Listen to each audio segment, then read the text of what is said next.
Hello guys, welcome back to the channel. और आज हम एब्स्ट्रैक्शन पढ़ेंगे। हम इनकैप्सुलेशन, इनहेरिटेंस, पॉलीमॉर्फिज्म एक बार मतलब ऑलरेडी पढ़ चुके हैं। ठीक है। Encapsulation basically it's about data hiding using private variables, access modifiers, security purpose की वजह से भी, राइट। इनहेरिटेंस कोड रीयूजेबिलिटी होती है, पेरेंट चाइल्ड रिलेशनशिप आ जाती है, करेक्ट। पॉलीमॉर्फिज्म हम चिल्ड्रन क्लासेस में, सब क्लासेस में पेरेंट मेथड्स को, पेरेंट क्लासेस के मेथड्स को ओवरराइड कर लेते हैं, बिहेवियर्स को, राइट, फंक्शंस को। अब बात करते हैं अपने लास्ट टॉपिक की, लास्ट ओप्स प्रिंसिपल की, विच इज़ एब्स्ट्रैक्शन। ऊप का एब्स्ट्रैक्शन अभी हमारे पास 3, क्योंकि हम कवर कर चुके हैं, तो लास्ट बचता है। ठीक है। अब एब्स्ट्रैक्शन क्या होता है? Internal implementation hiding. ठीक है, इसको ध्यान से समझते हैं। उससे पहले थोड़ा सा थ्योरी है, वो एक बार अच्छे से सुन लो। ठीक है। और इमेजिन करो आप लोग बाइक पे बैठे हुए हो, आपने बाइक में किक लगाया, बाइक में सेल्फ लगाया और उसको स्टार्ट कर दिया, तो बाइक स्टार्ट हो जाती है। लेकिन आपको नहीं पता कि इंटरनली क्या हुआ है। आपने सिर्फ एक चाबी घुमाई, एक बटन प्रेस किया, एक बटन दबाया और बाइक स्टार्ट हो गई। आपने चाबी बंद की और बाइक बंद हो गई। आप एटीएम कार्ड लेके गए, मशीन पे गए, आपने एटीएम कार्ड स्वाइप किया और वहाँ पे आपको जो भी पैसे, जो भी ट्रांजेक्शन आपको करना है, आपको कैश विदड्रॉ करना है, आपने अमाउंट डाली 10,000, 15,000 जो भी, और कैश आपको मिल गया पिन डालने के बाद। ये कैसे हो रहा है इंटरनली? ये सब चीज़ें कैसे हो रही हैं? आपको तो कुछ भी नहीं पता। हम लोगों को कुछ भी नहीं पता है कि वो इंटरनली कैसे काम कर रहा है। हमें तो बस इतना पता चला कि हमने पैसे दिए, पैसे इनपुट कराए, पिन एंटर किया और हमें पैसे मिल गए। That's it. ठीक है। हमें इंटरनल इम्प्लीमेंटेशन की एटीएम मशीन या वो सिस्टम कैसे काम कर रहा है हमें कुछ भी नहीं पता, राइट। तो इंटरनल इम्प्लीमेंटेशन हमसे छिपाई गई है। टीवी का रिमोट, आपके पास टीवी रिमोट है, आपने उसमें चैनल चेंज किया या कुछ भी किया, तो आपको थोड़ा ही पता है वो इंटरनली कैसे काम कर रहा है। आप 302 प्रेस करो तो वो 302 जो भी चैनल नंबर होगा वहाँ चला जाएगा। आप होम बटन प्रेस करोगे तो वो होम बटन पे आ जाएगा। सो इंटरनल इम्प्लीमेंटेशन सिस्टम की, किसी भी पर्टिकुलर फीचर की इंटरनल इम्प्लीमेंटेशन अगर हाइड करनी है तो वहाँ पे बच्चों उस चीज़ को, उस कॉन्सेप्ट को, उस प्रिंसिपल को बोलते हैं एब्स्ट्रैक्शन। ठीक है, कि ये चीज़ आपसे एब्स्ट्रैक्टेड है, आपको इसका इम्प्लीमेंटेशन नहीं पता। तो कोड के थ्रू ये बहुत आसान है समझना, और थ्योरी अब आपको समझ आ गई होगी। तो कोड के थ्रू देखते हैं कैसे समझ सकते हैं। अच्छा, अगर हमें कोड के थ्रू जावा में इसको इम्प्लीमेंट करना है एब्स्ट्रैक्शन को, तो देखो, या तो हमें एब्स्ट्रैक्ट क्लास यूज़ करनी पड़ेगी या हमें इंटरफेस यूज़ करना पड़ेगा। ये क्यों करना है? क्योंकि अगर आपने एब्स्ट्रैक्ट क्लास वाली वीडियो देखी है, ट्यूटोरियल देखा है, तो आपको एक चीज़ याद होगी कि एब्स्ट्रैक्ट क्लास के अंदर हम एब्स्ट्रैक्ट मेथड्स लिख सकते हैं, और इंटरफेसेस के अंदर तो हम एब्स्ट्रैक्ट मेथड्स लिखते ही हैं। अच्छा, एब्स्ट्रैक्ट मेथड्स कौन से होते हैं बच्चों? तो मैं इंटरफेस पे आपको लेके चलता हूँ। ये एब्स्ट्रैक्ट मेथड्स है। एब्स्ट्रैक्ट मेथड्स वो होते हैं जिनका इंप्लीमेंटेशन हम नहीं लिखते। ध्यान से सुनना, जिनका जो बॉडी होगा, कर्ली पैरेंथेसिस के अंदर हम इंप्लीमेंटेशन लिखते हैं ना ऐसे, वो नहीं लिखते। ठीक है, वो एब्स्ट्रैक्टेड मेथड्स होते हैं। सो इंटरफेस में बाय डिफॉल्ट मेथड्स एब्स्ट्रैक्टेड होते हैं, हमने पढ़ा था इंटरफेस वाली ट्यूटोरियल में। और एब्स्ट्रैक्ट क्लासेस के अंदर भी एब्स्ट्रैक्ट मेथड्स हो सकते हैं, वहाँ पे हम एब्स्ट्रैक्ट कीवर्ड यूज़ करते हैं, राइट। सो जिसने एब्स्ट्रैक्शन और एब्स्ट्रैक्ट क्लासेस और इंटरफेस वाला ट्यूटोरियल्स नहीं देखे, वो प्लीज़ एक बार चेकआउट कर ले, डिस्क्रिप्शन में मैंने वीडियो लिंक दिया हुआ है। ठीक है। सो अब इससे आपको कैसे पता चल रहा है कि यार ये एब्स्ट्रैक्शन है? बस यही एब्स्ट्रैक्शन है यार। कोडिंग में अगर आप बात करोगे ना, कोडिंग में एब्स्ट्रैक्ट मेथड्स को यूज़ करना और फिर उनकी इंप्लीमेंटेशन सब क्लासेस या चाइल्ड क्लासेस में यूज करना, कोडिंग पर्सपेक्टिव से जावा के अंदर यही एब्स्ट्रैक्शन है। As simple as that. Basically जब भी हमने एब्स्ट्रैक्ट क्लास यूज की थी लास्ट ट्यूटोरियल्स में और इंटरफेस यूज किया, तो हम एक्चुअली एब्स्ट्रैक्शन ही यूज कर रहे थे। Exactly, absolutely right. ठीक है, तो देख लेते हैं फिर भी एक बार काम कैसे करता है।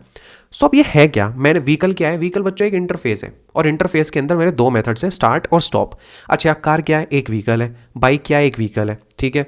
और साइकिल की मैं बात करूंगा तो वो, बाइसिकल की बात करूंगा तो वो भी एक व्हीकल है, करेक्ट। अब हर एक व्हीकल स्टार्ट भी होता है और वो स्टॉप भी होता है। सो मैंने क्या किया, मैंने इंटरफेस में ये एब्स्ट्रैक्ट मेथड्स बना दिए। क्यों बनाए ये एब्स्ट्रैक्ट? देखो, अगर मेरे पास कार है तो उसका स्टार्ट होने का जो मैकेनिज्म होगा, जो इंटरनल इंप्लीमेंटेशन होगी, वो बाइक की इंप्लीमेंटेशन से डिफरेंट होगी। जो बाइसिकल की होगी वो कार और बाइक दोनों से अलग होगी। समझ रहे हो तुम? तो इसलिए वो इंप्लीमेंटेशन मैंने यहाँ पे नहीं लिखी, राइट। समझ रहे हो ना? अदरवाइज तो मैं नॉर्मल क्लास बना सकता था। So this is not common. जो कॉमन चीज़ें होती हैं वो हम पेरेंट क्लास में लिखते हैं। ठीक है। सो स्टार्ट और स्टॉप जो मैकेनिज्म है, जो इंटरनल इंप्लीमेंटेशन है, वो कार, बाइक, बाइसिकल, जितने भी व्हीकल्स होते हैं सबकी अपनी अलग रहती है। ठीक है। सो मैंने क्या किया, मैंने कार क्लास बनाई जिसमें मैंने व्हीकल इंप्लीमेंट किया और यहाँ पे इसके स्टार्ट स्टॉप मैकेनिज्म डाल दिया। देखो, अभी सिर्फ एस आउट प्रिंट कराया है, इंप्लीमेंटेशन तो काफ़ी हाई फाई होगी। ठीक है, पूरा मैकेनिज्म होगा, बट समझने के लिए, और आप समझ जाओ इसको देख के कि भाई इंप्लीमेंट किया है व्हीकल को, मतलब जो स्टार्ट और स्टॉप जो मैकेनिज्म है इंटरनल कार का, वो कार में इंप्लीमेंटेशन जो है स्टार्ट और स्टॉप मेथड की, उसके हिसाब से होगा। ऐसे ही बाइक में हमने स्टार्ट और स्टॉप मेथड इंप्लीमेंट कर दिया है। ठीक है, व्हीकल इंटरफेस वाले जो मेथड्स है एब्स्ट्रैक्ट। ठीक है, क्योंकि हो सकता है बाइक का अलग मैकेनिज्म हो स्टार्ट और स्टॉप का, एक्चुअली में होगा। बाइसिकल होती तो उसका कुछ अलग मैकेनिज्म होता। तो इसलिए कार में, बाइक में और बाइसिकल में जितने भी हमारे पास इम्प्लीमेंटेशंस होंगी उनका सबका अलग इम्प्लीमेंटेशन हम मेथड्स का बिहेवियर्स का लिखेंगे, ठीक है। और ये मेथड्स हुए एब्स्ट्रैक्ट। तो बच्चों मैंने क्या किया, मेरे पास एक कार है तो मैंने कार का ऑब्जेक्ट बनाया, लेकिन रेफरेंस किसका है, व्हीकल का ही है। हमने क्या पढ़ा था इनहेरिटेंस जब पढ़ा कि भैया जब भी पेरेंट चाइल्ड का आप गेम खेल रहे हो तो रेफरेंस हमेशा ट्राई करोगे आप पेरेंट का बनाओ, ऑब्जेक्ट तो चाइल्ड का ही बनेगा, ठीक है। अब देखो हमने क्या कहा, कार डॉट स्टार्ट, ये जो स्टार्ट मेथड है ये कहाँ है, व्हीकल में है ना, करेक्ट। सो आपने क्या किया, अब ये एब्स्ट्रैक्ट मेथड है तो आपको इसकी इंप्लीमेंटेशन तो नहीं चमक रही ना, नहीं चमक रही, राइट। ना तो स्टार्ट मेथड की इंप्लीमेंटेशन दिख रही है ना स्टॉप की दिख रही है। बस यही एब्स्ट्रैक्शन है कि आपसे जो इंटरनल इंप्लीमेंटेशन है वो हाइड कर ली है। अब देखो यहाँ पे कंफ्यूजन क्या रहता है कि भैया यस सर जो भी कि कार में तो आपने लिखा है ना, तो कोड में तो हम देख ही लेंगे कि स्टार्ट और स्टॉप का क्या है इंप्लीमेंटेशन, ऐसी बाइक का भी देख लेंगे स्टार्ट। बिल्कुल देख सकते हो यार, बिल्कुल देख सकते हो, कोई प्रॉब्लम नहीं है। बट अगर मैं डेफिनेशन की बात करूं, कोड पर्सपेक्टिव से बात करूं, तो ये जो एब्स्ट्रैक्ट मेथड्स होते हैं इनके थ्रू ही हम एब्स्ट्रैक्शन अचीव करते हैं, क्योंकि एब्स्ट्रैक्ट मेथड जब हम लिखते हैं सो उसकी इंप्लीमेंटेशन हम उस जगह पे नहीं देते, उसकी इंप्लीमेंटेशन उसकी चाइल्ड क्लासेस में देते हैं, and that is what abstraction is, ठीक है। सो अगर इसमें कोई डाउट है सो प्लीज़ कमेंट कर देना, मैं अच्छे से एक्सप्लेन कर दूंगा। और ये मैं आपको एक बार कोड गो थ्रू करा चुका हूँ, एक बार इसको रन कर लेते हैं। देखो इसने क्या किया, कार डॉट स्टार्ट, तो car starting, stopping car, bike starting, क्योंकि फिर बाइक के रेफरेंस से कॉल किया ऑब्जेक्ट से स्टार्ट और स्टॉप को, तो वो।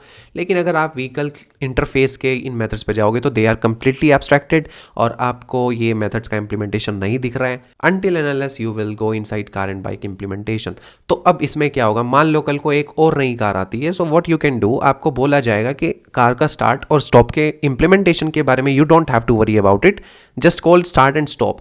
तो उस केस में आपको कार की इंप्लीमेंटेशन में जाने की जरूरत नहीं है, and you can just call start and stop method on that car object, ठीक है। So guys I hope abstraction clear हो गया होगा। अगेन एब्स्ट्रैक्ट मेथड्स के थ्रू एब्स्ट्रैक्शन अचीव किया जाता है, ठीक है, ध्यान रखना। एब्स्ट्रैक्ट मेथड सिर्फ एब्स्ट्रैक्ट क्लासेस या इंटरफेसेस में हो सकते हैं।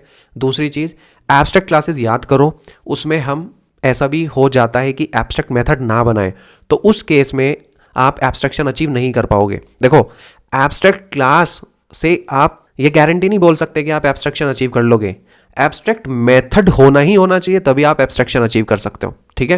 एब्स्ट्रैक्ट मेथड के बिना आप एब्स्ट्रैक्शन अचीव नहीं कर सकते। तो एब्स्ट्रैक्ट क्लास में अगर एब्स्ट्रैक्ट मेथड है तो आप अचीव कर लोगे, अगर इंटरफेस है तो वहां तो आप करोगे ही, बिकॉज इंटरफेस में बाय डिफॉल्ट मेथड जो है वो एब्स्ट्रैक्टेड ही होते हैं, ठीक है, they are abstract by default, ठीक है।